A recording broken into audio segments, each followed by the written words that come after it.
Hey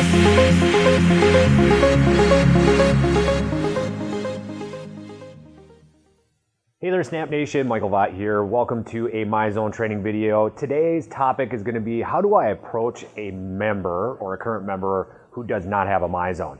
So the cool thing is what I got in my pocket here is all you're going to need is a strap and then also a pod. So when we actually did our launch for MyFit, I am going to bring this up just for a sec because it was really critical, because that's one of the biggest conversations that we had was how do I get belts on our current member base. And our MyFit, beta test series helped us out a lot, but it's also going to be really critical when it comes to relaunching MyZone, because probably a lot of your members don't have it. And the strategy that I want to teach you is almost kind of a replica of what we did for MyFit, even though it hasn't been released to the field yet, but stay tuned, it will be coming shortly.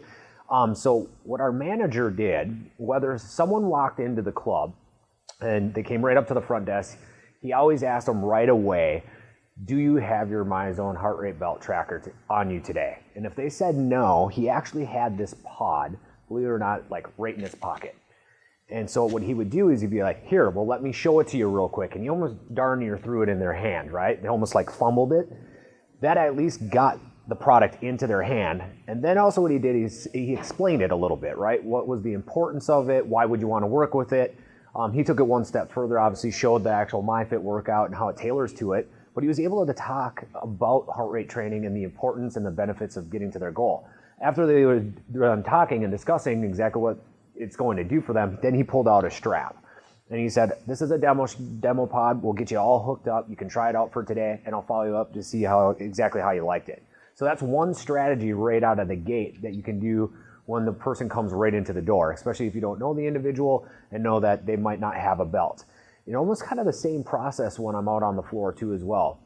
If I'm walking around and I got a member and I'm doing my due diligence and I'm mingling with the crowd, but I see someone I don't know, or maybe I've not introduced myself to you and I know that they don't have a belt, I'll walk right up to them and say, hey, do you got your MyZone belt on you today?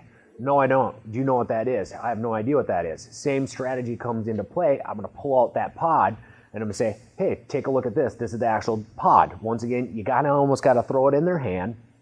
And then the way you can actually start to talk to them about their goals, why is it important to actually utilize a strap to meet those goals? Once again, get them another red strap. These are a demo pod. I use that heavily when I was actually in management too as well, working the floor. Get them all hooked up, have them try it out for the workout, and then make sure you do the follow-up. That's the critical component. And guys, MyZone does have stats on this. If the person wears it one time, just one time, the conversion rate is at 90%. That's a huge stat, right? Think of a revenue source to your bottom line, right? If you're trying to go ahead and utilize more revenue and try to sell these belts to your current member base, all you got to do is get this belt on them one time, and 9 out of 10 of those are going to join. So I hope that helped give you a couple different strategies of someone walking into the club that you haven't seen in a while or have never met that doesn't have a belt, and then also working with a current member that's in the club who does not have a belt too as well. Have a great day, Snap Nation.